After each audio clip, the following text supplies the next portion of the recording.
Après avoir chargé mon escouade, le destrier extraterrestre m'a escorté comme si j'étais un prix.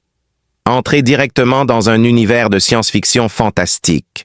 Dites-nous où vous vous trouvez actuellement dans le monde en laissant un commentaire. N'oubliez pas de vous abonner si vous aimez cette histoire. Les plaines éternelles étaient peintes de nuances variées d'argent et de bleu éthéré par le crépuscule bifurqué inhabituel, projeté par les deux lunes de Xios, une géante gazeuse saphir, et une perle tranquille créant une atmosphère dense de mystique extraterrestre. Une familiarité tendue s'enroulait autour du sergent Marcus dans son ventre, un nœud glacial qui était de série pour tous les membres des forces de la Terre unie servant dans ces régions de passage perfides et inexplorées. L'herbe douce semblable à de la mousse était à peine audible sous ses bottes. En contraste, frappant avec le silence étrange, les herbes bioluminescentes se balançaient doucement autour de son escouade, leur lumière pulsante émettant un doux carillon. Dans cette zone lumineuse, chaque soldat semblait être un fantôme, leur armure de haute technologie ne parvenant pas à apaiser la peur innée qui accompagnait le fait d'être si complètement aliéné de la familiarité réconfortante de la Terre et du seul véritable fils de la Terre. Dans un effort pour se recentrer sur les mécanismes familiers de sa profession, malgré l'étrangeté écrasante de la situation, Marcus passa une paume gantée sur la crosse de son fusil à plasma. Le mouvement était moins une question de préparation et plus une question de s'ancrer dans le familier. Son regard s'attarda sur chacun de ces 4 hommes alors qu'il examinait la formation de patrouille. Reyes, le nouvel embauché arrogant. Technologiquement redoutable, le communicateur stoïque. Eva, la tireuse d'élite astucieuse. Griggs, en revanche, était un expert en armes lourdes, à la fois grand et large. Les meilleurs guerriers qu'il aurait pu demander, ils étaient excellents. Xios, cependant, pourrait irriter les gens de manière particulière. L'attrait éthéré dissimulait des dangers auxquels ils étaient mal préparés à faire face. Et ce qui semblait être une reconnaissance de routine s'est transformé en ce qui semblait être un piège cosmique alors qu'il partait explorer les étranges lectures d'énergie. Un pouls qui fluctuait contre tous les schémas connus, les lectures étaient comme un fantôme sur leur capteur impliquant un phénomène technologique ou naturel qui dépassait de loin leur compréhension. Le nœud dans l'estomac de Marcus se resserrait davantage à cause de cette incertitude, parce que lors de ses rencontres passées, l'inconnu n'avait guère été bienveillant. Marcus sentit une vibration de basse fréquence dans ses os dès qu'il sentit la terre bourdonner un grondement profond qui était audible autant que ressenti. Une note discordante qui brisait brusquement le rythme délicat du monde, c'était un bruit déplacé parmi les paisibles plaines éclairées par la lune. Pendant que Giant travaillait fébrilement sur son ordinateur pour maîtriser la perturbation, il s'agenouilla et pressa son casque contre le sol signalant à l'équipe de s'arrêter. Il essayait de comprendre la source à travers les capteurs sismiques de sa combinaison. Alors que le bourdonnement devenait plus fort, il se transformait d'un faible grondement en un tremblement tangible qui faisait vibrer l'air. Les hautes herbes lumineuses tremblaient, non pas à cause du vent, mais à cause de l'impact imminent qui faisait trembler la terre en réponse. Une percussion roulante constante qui transmettait un grand poids et une vitesse alarmante comme une avalanche s'écrasant sur leur emplacement s'est finalement transformée en un rugissement grondant. Ils jaillirent de l'herbe scintillante comme une vague d'entités surnaturelles envoyées des profondeurs de la nuit. Le tonnerre assourdissant était causé par les sabots galopants des Xyloins, une race de guerriers centuriques mesurant 10 pieds de haut. Leurs formes équines imposantes étaient enveloppées d'un pelage noir minuit buveur de clair de lune. Leurs torses musclés et humanoïdes étaient revêtus d'une armure ornée qui semblait avoir été fabriquée à partir des squelettes de monstres gigantesques. Leurs mains étaient ornées d'énormes glaives à 2 lames qui scintillaient avec une intention menaçante sous les 2 lunes. À la tête de la charge se trouvait une figure d'une grandeur terrifiante et envoûtante, un guerrier qui semblait incarner la férocité brute de cette planète barbare. C'était Felicity avec une silhouette plus forte et plus imposante que les autres. Ses yeux bleus brillants étaient un feu glacé et intelligent qui ne montrait aucun signe de pitié. Au milieu du vacarme assourdissant de la charge, son cri de guerre brisa le cœur de Marcus avec un hurlement de terreur pure. L'anarchie hors de contrôle et la violence barbare ont plongé le globe dans un enchevêtrement inextricable. La force brute et débridée de la charge xiosienne s'affronte férocement avec la préparation professionnelle de l'escouade UTF. Avant même que le premier guerrier ne s'approche, Marcus hurlait des ordres. Au milieu d'une terreur croissante, sa voix restait ferme et autoritaire, alors qu'il ordonnait à ses hommes de former un périmètre défensif destiné à concentrer la puissance de feu et à protéger leurs flancs. Des éclairs de plasma intensément verts et aveuglants déchirèrent l'atmosphère. Alors que les troupes lançaient des rafales régulières dans la foule en mouvement, leur crépitement caractéristique offrait un contrepoint saisissant au bruit des sabots. Malgré son fanfaronnade, Raze a démontré sa valeur. Alors que le répétiteur lourd de Griggs créait une zone d'énergie suppressive qui aurait dû arrêter toute attaque d'infanterie traditionnelle, son arme crachait du feu de manière constante. Cependant, les Xylons ne se conformaient pas à la norme. Leur armure osseuse étincelait et fumait alors qu'ils résistaient remarquablement aux tirs de plasma. De plus, leur vitesse incroyable leur a permis de réduire l'écart. Leurs figures gigantesques bondissaient et sautaient avec une élégance surnaturelle à travers les flammes qui approchaient. Marcus se battait comme un vieux pro, chaque mouvement calculé et précis. Il avait la joie sombre de voir deux des guerriers trébucher et tomber, alors qu'il visait habilement les zones vulnérables, visant les articulations moins blindées, où le torse humanoïde rencontrait le corps équin. Son arme bougeait en parfaite synchronisation avec son intention. Leur force numérique et physique était comme un raz-de-marée, et pour chaque victime, 3 autres apparaissaient, menaçant de submerger la petite île de résistance humaine. Il a vu un glaive balayant Griggs, l'armure du spécialiste des armes lourdes, se pliant comme du papier d'aluminium sous l'impact énorme. De plus, Eva fut ensuite submergée. À bout portant, son arme de sniper ne faisait pas le poids face à un guerrier de 10 pieds de haut. Un dernier effort désespéré pour rester en vie dans des espaces confinés s'ensuivit alors que le conflit s'intensifiait.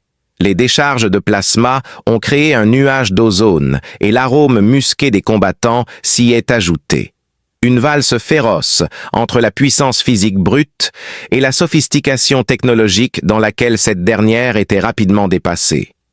Au milieu du chaos tourbillonnant de la frontière en effondrement, Marcus se tenait seul appuyé contre une croissance fongique inhabituelle qui ressemblait à des rochers, tandis qu'il enfonçait une nouvelle cellule d'énergie dans son arme.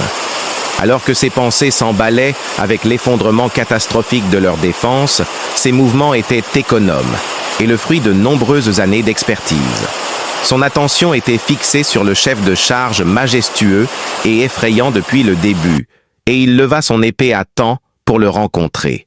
Énorme et en colère, Felicity le dominait. Elle fixa ses yeux bleus perçants sur lui avec une intensité troublante qui le fit se sentir exposé et sans défense, comme si elle lui enlevait son armure et son entraînement.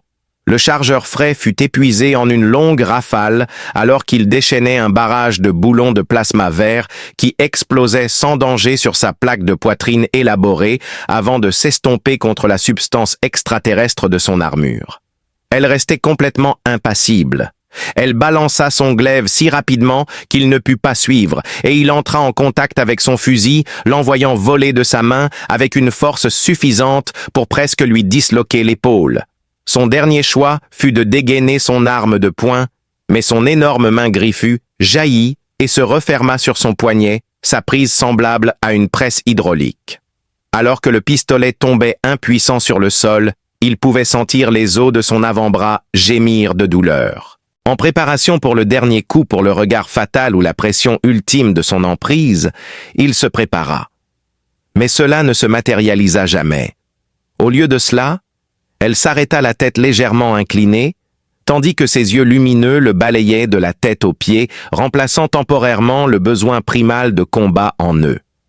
Une étincelle de curiosité analytique brillante se mêlait à un air d'évaluation presque royal. Il semblait que quelqu'un observait une créature rare de près ou qu'un prédateur observait une proie inconnue. Une fraction de seconde passa au milieu de la fureur du combat avant qu'elle ne se décide enfin. Son autre main, beaucoup plus grande et plus puissante, saisit plutôt sa taille, l'empêchant de le tuer. Il semblait être soulevé du sol sans le moindre effort. Il était rendu impuissant alors que son gilet tactique se tachait de boue et de sang et que ses bras étaient pressés contre l'armure protectrice de sa poitrine. Elle fit volte-face sur son cheval musclé et galopa dans l'obscurité, son cri de triomphe féroce résonnant à travers le champ de bataille désormais silencieux. Le son retentissant de ses sabots signalait sa victoire alors qu'elle transportait son bien précieux des restes de son unité vers l'étendue inexplorée des prairies extraterrestres. Le galop dura ce qui sembla être une éternité et avait un rythme implacable et secouant les eaux. La scène d'un autre monde est illuminée par deux lunes, un kaléidoscope de plantes lumineuses et des formations rocheuses bizarres et silhouettées. Marcus n'avait d'autre choix que de supporter le voyage pressé contre la poitrine blindée de Felicity.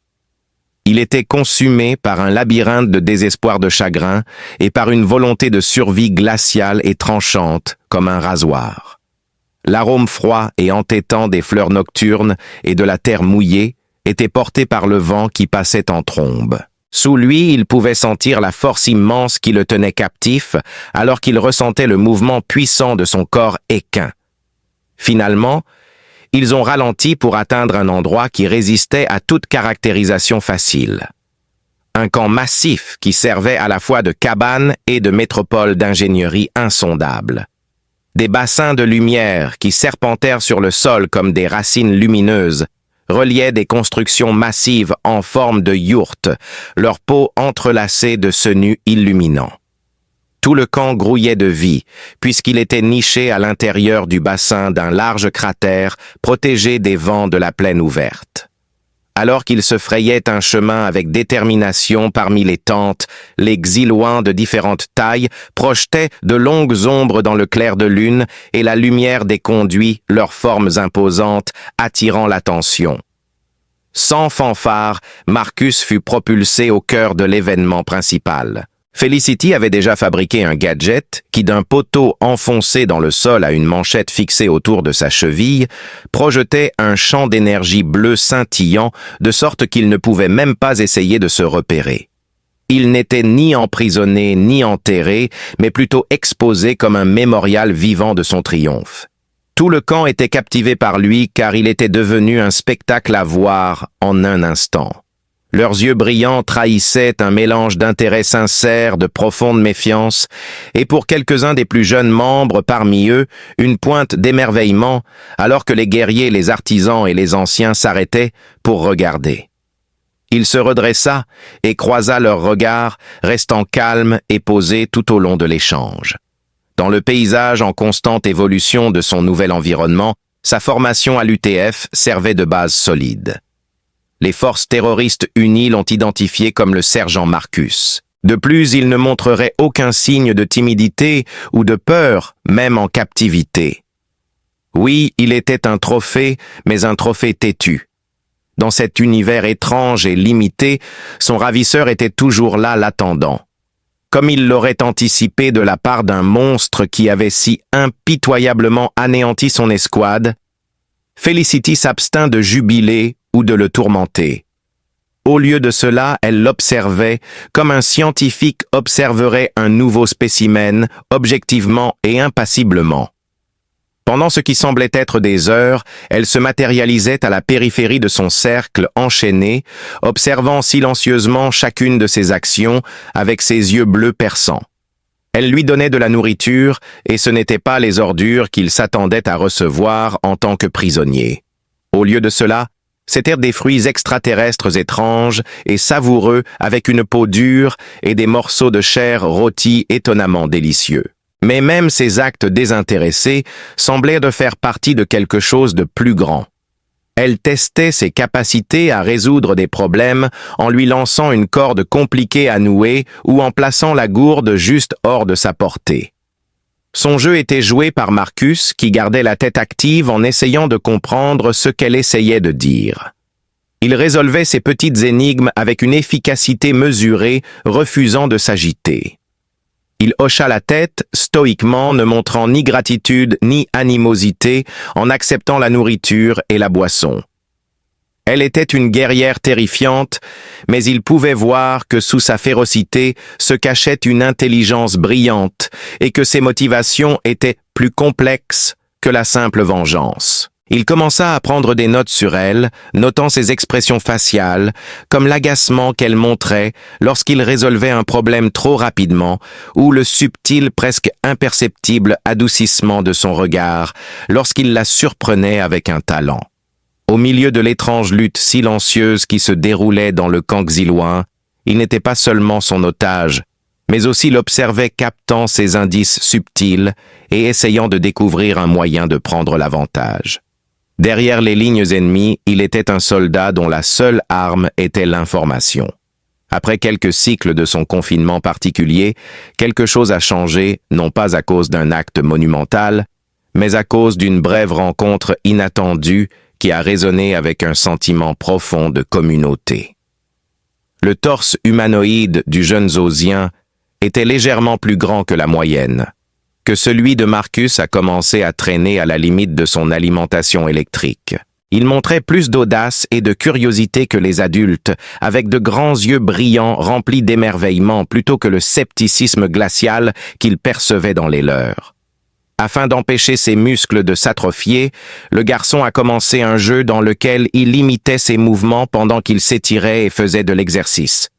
Marcus levait les bras en l'air et le petit enfant faisait de même, imitant sa position avec une maladresse attendrissante. Marcus fut poussé à agir par une envie inattendue, un risque calculé. Les Xyloans avaient négligé un minuscule compartiment lors de leur premier scan de son équipement, alors il plongea dans une poche scellée de son gilet tactique et en sortit l'une de ses dernières barres nutritives. Déballant soigneusement la barre, il la lança vers le jeune d'une manière calme et non menaçante. Le jeune phoque à crinière a prudemment reniflé la chose inconnue après avoir d'abord reculé. Il s'arrêta une seconde avant de prendre une bouchée prudente et ses yeux brillants s'agrandirent dans un regard que tout le monde pourrait comprendre comme de l'étonnement et du bonheur. Sa charmante passion était pleinement visible alors qu'il engloutissait le reste du chocolat. Alors qu'elle s'appuyait contre l'entrée de son immense tente, Felicity observait toute la rencontre depuis l'autre côté de la place centrale. Marcus, qui l'observait avec la même intensité que le jeune homme, remarqua une brève faille dans son comportement posé une ouverture temporaire dans la façade normalement résolue de la guerrière. Pendant un instant, son visage normalement sévère se détendit, sa mâchoire se relâcha et une expression de contemplation traversa son visage, mais ensuite le masque fut fermement remis en place. Personne d'autre n'aurait vu cette petite réaction.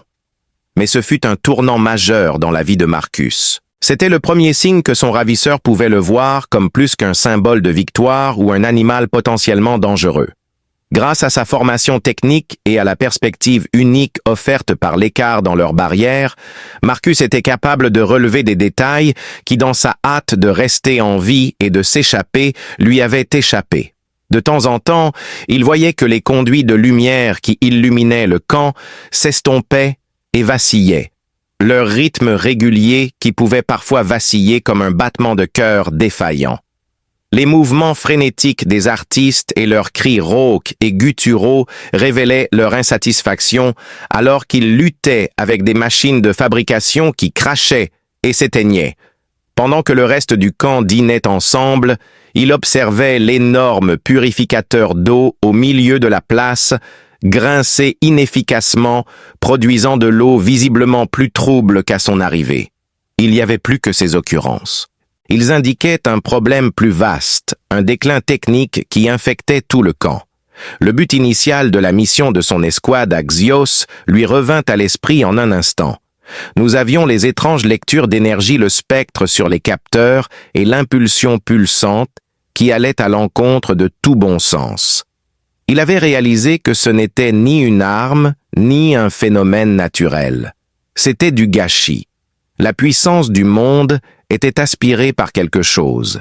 Un parasite gigantesque qui sapait les capacités technologiques de la civilisation xiosienne, et ainsi toute leur culture. Comme frappé par la foudre, la vérité le secoua jusqu'au plus profond de son être et le fit tout remettre en question. Ni l'agression ni la soif de conquête n'ont motivé les Xyloïens à attaquer son groupe. Leur civilisation s'effondrait autour d'eux et ils avaient réagi violemment aux premiers étrangers qu'ils avaient vus attribuant leur malheur à l'entrée de l'UTF. Ils avaient uni leurs forces avec le mauvais ennemi. Maintenant, personne ne connaissait la vérité à part Marcus, le seul survivant de leur assaut frénétique et mal avisé. Alors que le véritable danger devenait clair pour Marcus, ce n'était plus une théorie, mais une certitude dure et inflexible qui le poussait à agir, même si cela signifiait surmonter l'énorme barrière linguistique et culturelle qui l'avait isolé de son ravisseur. Avec Felicity montant la garde à côté de sa laisse, comme d'habitude, il attendait patiemment la bonne occasion de saisir le petit outil multifonction discret qu'il avait dissimulé avec grand soin. La surface métallique était froide et confortable dans sa paume. Il activa sa fonction de picoprojecteur, envoyant un cône de lumière scintillante s'écraser sur la terre compactée du sol de la place, tandis que sa terreur et sa détermination martelaient un rythme régulier contre ses côtes. Silencieusement, il commença à tout expliquer en conjurant l'image la plus globale qu'il pouvait imaginer, une simple sphère de lumière bleue et verte, tournant autour, représentant la planète Xios. Ensuite, il fixa un petit symbole pulsant à sa surface, symbolisant le camp xyloin. Ce symbole reflétait l'énergie qui s'y rassemblait chaque semaine, tandis que les conduits qui les entouraient s'estompaient progressivement. Son équipe avait été envoyée pour analyser les mesures d'énergie qu'il projetait à partir des données enregistrées par sa propre combinaison. Il s'assura que Felicity le remarque en superposant une forme d'onde de lumière rouge désordonnée et furieuse sur la planète. En reliant les points entre la forme d'onde rouge, les difficultés du purificateur d'eau et les lumières déclinantes de son camp, il a tracé une ligne directe de causalité. Son dernier point le plus important était aussi le plus difficile à communiquer. Il produisit un troisième indicateur, une mystérieuse masse noire qui s'accrochait à la terre comme une sangsue et qui laissait couler des lignes rouges et une faible impulsion bleue du monde et du camp respectivement. Il pointa du doigt la forme parasitaire, puis secoua fermement la tête pour montrer que son peuple n'était pas impliqué avant de pointer son propre symbole sur son armure et de faire un geste global d'annihilation. Tout son avenir dépendait de son QI et il espérait que la guerrière qu'il avait précédemment défiée avec des énigmes pourrait résoudre la plus cruciale. Dans un silence inquiétant, Felicity observait le jeu de lumière et d'ombre.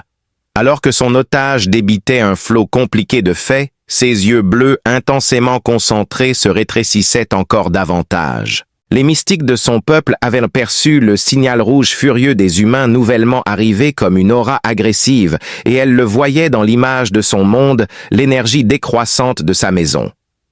L'image finale, cependant, transmettait une réalité glaçante qui correspondait aux angoisses silencieuses de son peuple et à la preuve indiscutable de leur détérioration progressive. C'était un parasite noir et rampant.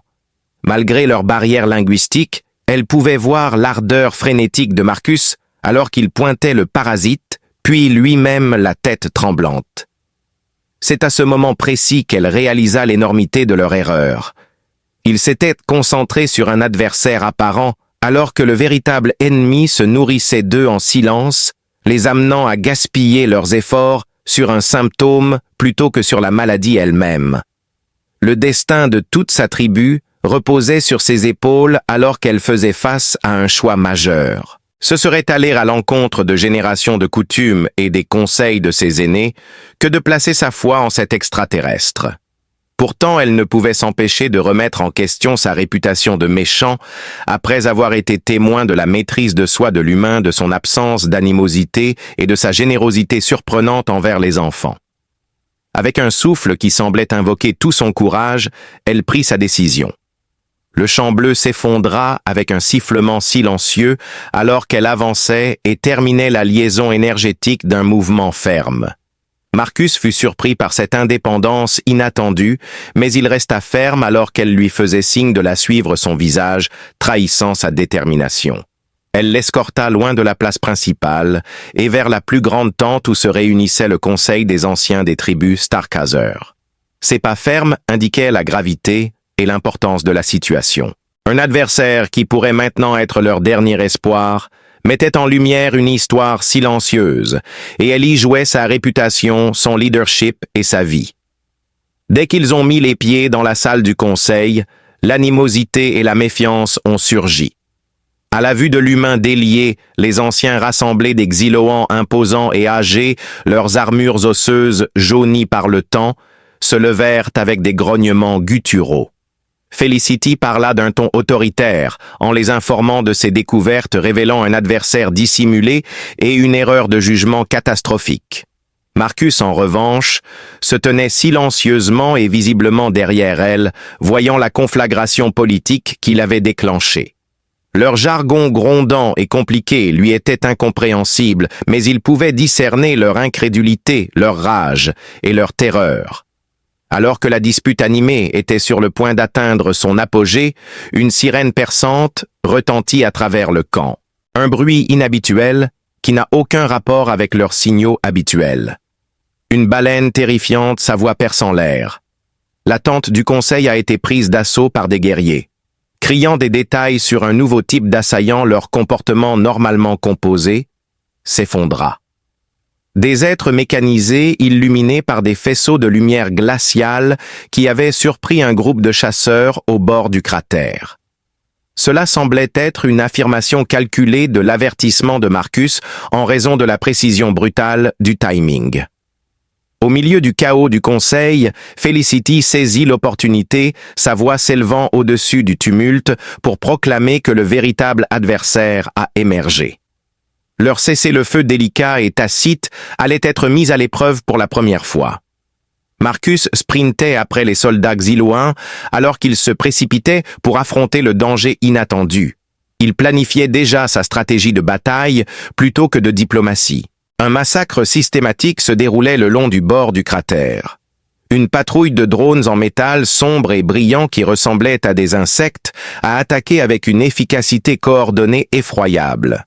Alors que les soldats xiosiens se précipitaient sur eux avec leur tactique de force brute typique, leurs fusils à plasma combinés les fauchèrent. Leur guerre conventionnelle qui fonctionnait bien contre des ennemis vivants était une recette pour le désastre contre ces robots intrépides qui utilisaient une logique glaciale pour exploiter toute faiblesse. En voyant les guerriers osiens tomber, Marcus sentit qu'un triomphe partagé était hors de question. Tragiquement, l'assaut déterminé des drones de récupération a rendu leur bravoure et leur puissance inutiles. La colère d'une divinité encerclée était visible alors qu'il voyait Felicity se battre. Malgré son regard accablant qui a provoqué un tourbillon de mouvements qui a brisé deux machines, elle était méthodiquement déjouée. Elle était vulnérable aux tirs de flanc en raison de ses charges massives. Suivant son instinct, Marcus a commencé à crier des opportunités tactiques dans le langage universel du combat des observations simples et directes plutôt que des ordres. Mimant le processus de lancer d'énormes rochers pour provoquer une avalanche, il pointa une haute corniche, puis cria et fit des gestes vers un petit ravin indiquant un point d'étranglement. Désespérés de trouver une nouvelle tactique, quelques-uns des plus jeunes combattants ont prêté attention et ont guidé les drones dans le ravin où ils seraient en infériorité numérique et incapables de se déplacer librement. Les insectes métalliques furent écrasés sous le poids des pierres qui tombaient, tandis que d'autres escaladaient les parois rocheuses et les délogeaient. C'était efficace. Le combat stratégique et physiquement redoutable du Xyloien a changé le cours du conflit. Dans un dernier effort pour éliminer les drones restants, un ferrailleur endommagé lança une attaque dévastatrice, ses griffes acérées tranchant la jambe équine robuste de Felicity. Son sang vital coulait de la blessure alors qu'elle titubait, ses cris mêlant angoisse et rage. Le clair de lune illumina son sang obscurci. Ignorant le chaos continu du combat, Marcus ne perdit pas de temps à se précipiter à son secours. Après avoir retiré un paquet de biomousse sophistiqué de sa trousse médicale de qualité militaire, il l'appliqua sur la blessure. En un instant, la mousse sifflante avait scellé la blessure, arrêté le saignement et inondé son système de stimulants et de nanites qui l'aidaient à guérir rapidement. Alors que Felicity ressentait l'enchantement de la technologie extraterrestre, elle le regarda la poitrine haletante et les yeux grands ouverts avec un mélange complexe d'émerveillement, d'angoisse et quelque chose de tout à fait nouveau. Une nouvelle alliance s'est formée non pas dans une salle de conseil, mais dans le creuset d'un champ de bataille partagé et cruel, et elle a été cimentée par cet acte de soin désintéressé qui a brisé les dernières traces de la dynamique entre le ravisseur et l'otage. Le lien entre les deux guerriers était fort et tacite, car ils avaient saigné mais survécu. Dans les intervalles étranges et sacrés entre les intenses assauts des bagarreurs, le guerrier et le soldat pouvaient récupérer et trouver, et ils pouvaient commencer à cartographier l'énorme terrain inexploré qui se trouvait entre leurs deux royaumes. Marcus et Felicity passèrent des heures à briser la barrière de silence qui avait auparavant caractérisé leur rencontre dans une forêt tranquille, au bord d'une rivière dont les eaux scintillaient d'une douce lumière semblable à celle de l'herbe ondulante des plaines. C'était une procédure fastidieuse et quelque peu frustrante qui nécessitait une danse maladroite de mouvements des pictogrammes tracés dans la terre humide et la répétition de sons inconnus jusqu'à ce qu'ils commencent à prendre sens. Il découvrit que sa langue avait un système tonal riche, un grondement mélodique, et qu'un simple changement de hauteur pouvait transformer un mot de dur à doux. Elle écoutait attentivement ses grands yeux brillants, reflétant le feu près duquel ils étaient assis, tandis qu'il lui racontait des histoires de la terre, avec des villes tentaculaires qui grattèrent le ciel et des océans si vastes qu'ils éclipsaient les plaines infinies de Xios. Elle apprit plus tard que son standard tanné était une langue de consonnes dures et de structures grammaticales rigides. De même, elle raconta le passé errant du peuple Starchaser tel qu'il était enregistré dans les constellations qu'ils avaient traversées. Elle continua en décrivant le lien spirituel profond que son peuple partageait avec la terre, que les ferrailleurs brisaient à chaque griffe métallique qui écrasait la terre.